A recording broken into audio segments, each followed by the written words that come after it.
I stumbled on a CNN report. I think it was in March or April. And they had done an analysis, and CNN presented this report, and it showed that it was about the ownership of private aircrafts in Africa. And CNN, the report said that Nigeria had registered a 650% increase in the ownership of private aircrafts. We are so far, as at last year, a report on the consumption of champagne around the world showed that outside France, where champagne itself is manufactured, Nigeria ranked as the highest ranking country in the consumption of champagne. Approximately was put down at $60 million. I think the Guardian did an editorial on it. We are rather a nation that engages in the superlative. We are the happiest nation. You know, there's nothing like worry people say. Worry people know they carry last. But in every nation, when you talk of nations, Nigerians are always, we speak in superlatives. First of all, and these superlatives are based on analysis and reality. We are the happiest people in the world. We are the most religious people in the world. We have the largest political party in the whole of Africa. We are the most corrupt nation in the world. We don't do anything in-house at all. Even our football team is called the Super Eagles. We're not a nation of frivolity. But amidst all these endless celebrations and all these huge resources that we are committing every weekend at funerals and weddings and chieftaincy titles, how is it that we are happy as members of communities at other funerals, but we're not happy about the Nigerian project? And for me, these are the very difficult questions. And I'm still pretty sure that there are very few nations in the world that have a concentration of intellectuals, people with doctorate degrees and so on and so forth, like this country has. I will come to the point of my friend Femi Fani-Kayode, and yet, you know, after his essay, one of the most fascinating pieces of writing that came out of that debate, I don't remember the gentleman's name actually, but I still have the article in my computer. No, not Femi Aribisala. Before Femi Aribisala, I think it was written by an Igbo man. He's researching on, I don't remember. But he published something that I'm sure must have shocked even the Igbos themselves. Because he ran through, in the last 100 or more years, where Igbos have been in the field of medicine, in the field of diplomacy, in all kinds of fields. And yet, how come that with all these resources, we still continue to feel inadequate? And Igbos have a feeling of almost an inadequacy as far as the Nigerian project is concerned. And Nigerians feel somehow a sense of being inadequate in the face of global politics and global challenges. The critical question then is, how do we really get our hands around the question of how to build a nation, how to consolidate on the gains of the past? Because we're a nation that progresses in reverse. There's a lot of talk about Jonathan, and whether President Jonathan stays or goes, I know that if President Jonathan were to lose the election next year, or whatever the case may be, it will take the next president barely 1 year before Nigerians begin to say, President Jonathan was not that bad, because we just move in reverse, and if you start, you can go back. You do the analysis. There is no Nigerian president who has not been worse than the one he succeeded. People say, Yaradua, well, he wasn't very well. Obasanjo, but with Obasanjo, we knew where we stood. You didn't have to worry about Obasanjo. Everybody knew where he stood.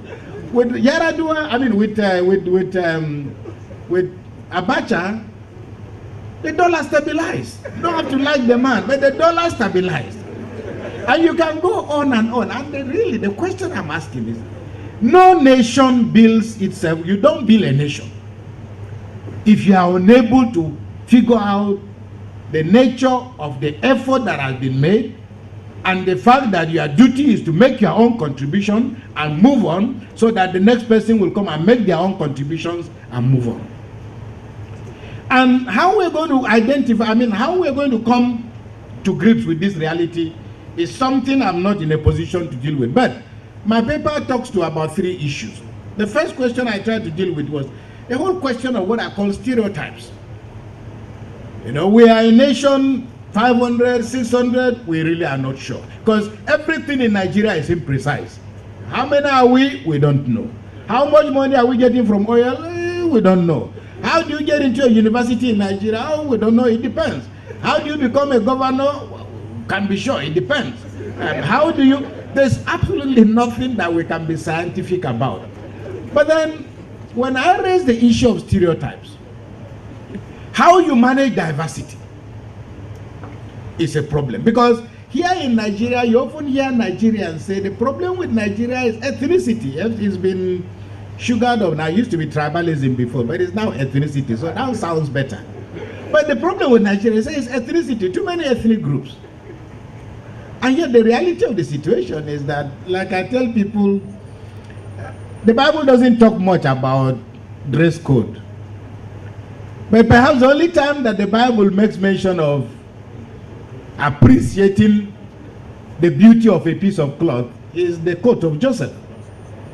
And it's one of the only few incidents in the Bible where the Bible is specific. It says the coat of Joseph was a beautiful coat. But it also says it was beautiful because it was a coat of many colors.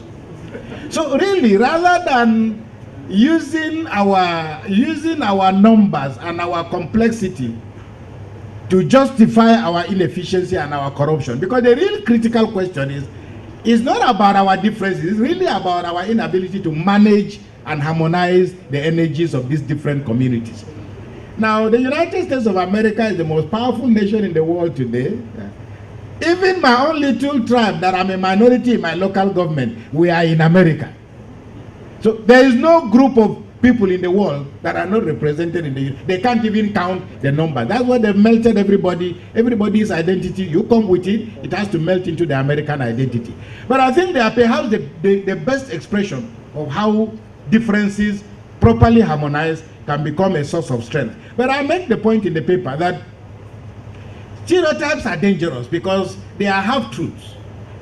We all have an idea about, let's say, what the Igbos think, or what the Yorubas think, what the Hausas think. And now these collective expressions, one, they are unscientific. Two, evidence is pretty clear that from the sociology of it, there are millions of people who claim to be Igbo but don't speak the language. All right? There are a lot of other Yorubas who speak better Igbo than the Igbos themselves. So when we use this collective expression, we know that when we speak about Yorubas, not all Yorubas are living in the southwest of Nigeria. Not all Igbos are living in the southeast of Nigeria. Not all Nigerians are living in Nigeria. So the world has become a little bit more complicated and complex. But I make the point because in a democracy, we can only sustain democracy if we are able to create equal opportunities for everybody. The famous expression is we need a level playing field.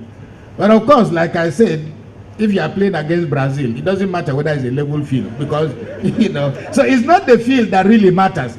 But at least you create conditions in which everybody can achieve what God has destined for them to achieve.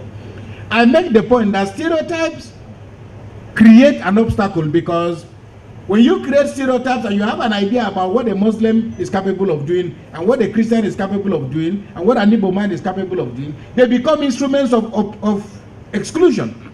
Because certain people are being excluded on the basis of stereotypes. So what can people who are disabled do? What can women do? I mean, today in Rwanda is being presented as the most, well, perhaps one of the big examples of democracy because 65, I think it was 65, but now it's about 75, or they're going 80% of the members of the National Assembly are all women. But of course, you know the reason why they are all women. It's not because Rwandans have just woken up. Hold on, stop clapping. It is not because Rwandans have suddenly become so magnanimous. No, it's because most of the men died during the genocide. So women now have an opportunity. I remember I spoke to the Nigerian senators, and I remember one of the senators, a woman, I won't call her name, she said, our next round table, our next retreat should be in Rwanda. Let them see how women are. I said, as long as you are in this great country called Nigeria, you have to rethink. All right? There are other, I mean, we can have a conversation about that, but that is not the issue. The point I'm making is that if you have a system or a society where by stereotyping you exclude certain people from power, no matter how strong your democracy may be, it can never be sustained. After all, American democracy, they were conducting free and fair elections. But that system was imperfect because it foreclosed the doors and possibilities for a range of people. If you were black, you couldn't vote. If you were a woman, you couldn't vote. If you didn't have money and property, you couldn't vote. And so the point I make, in that section of the paper is just to say that we need to begin to think a bit more creatively. Because one of the things that came out of that debate was that there are too many unsettled issues that have come to the surface. And it's only when a crisis arises that you now understand that we've really not resolved the issues of our collective sentiments about who we are. Because when you go to every ethnic community, and these were the things that came clear to me during the Oputa panel. When we were sitting in the Oputa panel, I'm happy with what the chairman said was very interesting. But I had a very, very fascinating experience with the Oputa panel. When we came to Lagos here, Ganifa, when he called me aside, he said, Father Kuka, you know, you and I, we go back a long way. So I know that you are a man of peace and justice, and you will be on our side. I said, yes, sir. And so we sat through all this. Then we got to Enugu. And a few people called me aside. They said, Father, you know you are a reverend father, and you know we here are predominantly Catholics. But we know we can rely on you, when it comes to our case. I said, yes, okay, we'll try. I'm telling you, for me it was very interesting because it's not something that was choreographed. We moved from Enugu to Port Harcourt. And the Ogoni people called me aside. They said, you know you are a minority like us. And you know all these oppressors, you have suffered like us. We know that you will hear our story. And as you know, when we were in Enugu, and Ohaneze Ndigbo made their very eloquent presentation, Arewa said, okay, we made our presentation in Abuja. We are not actually prepared. We are ready to come back. And by the time we got to Abuja, my brothers in the north said to me, Shay, you know you are a northerner.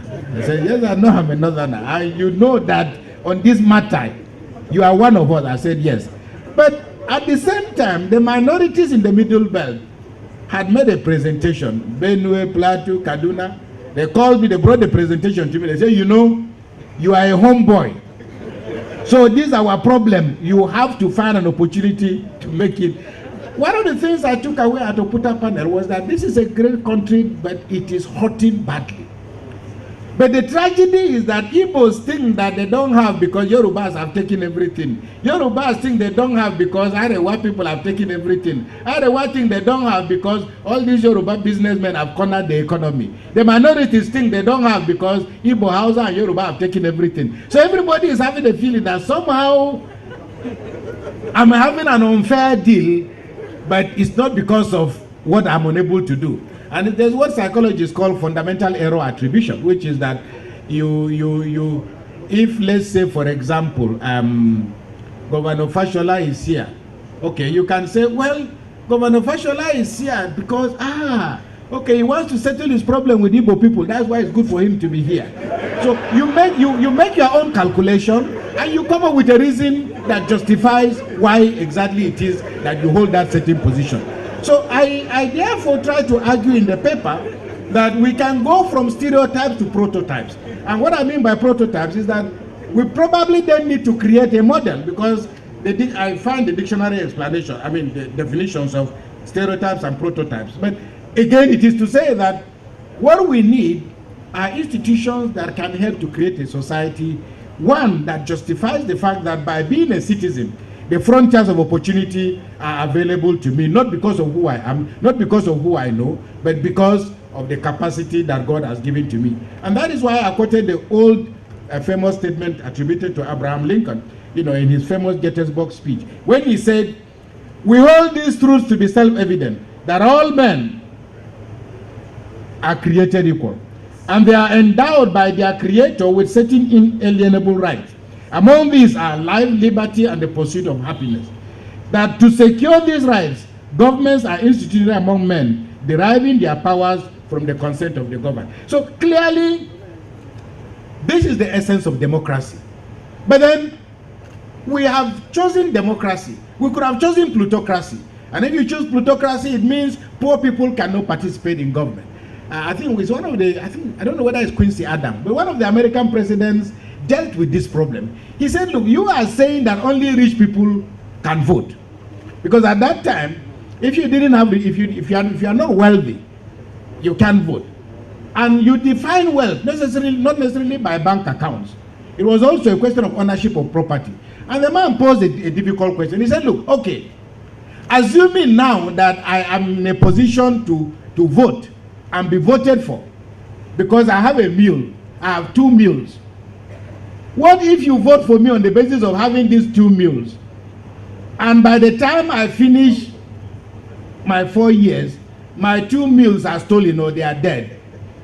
Do I lose that? Because under that calculation, I can no longer vote or be voted for, because I'm back to square one. It was also one of the follies of the Rwandan thing, namely that among the Tutsis and the Hutus, you define wealth by what you had.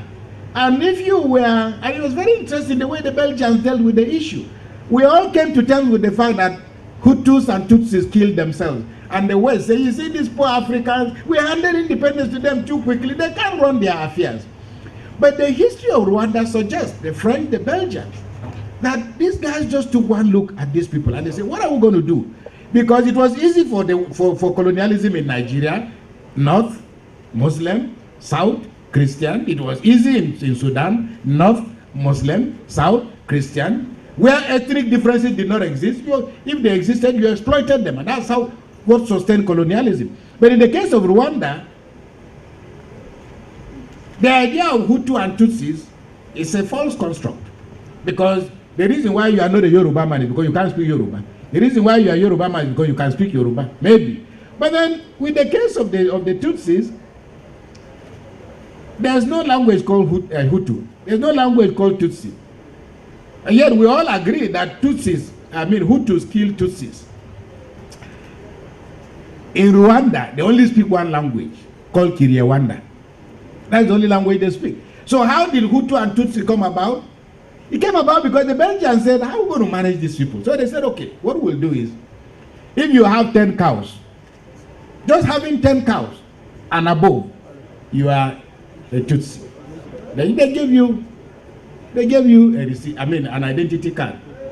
If you have 9 cows and below, or from 0 to 9, then you are Hutu. Now, and that was how the society and identities were constructed, and they were sustained. But then there were other sociological questions, which is that, okay,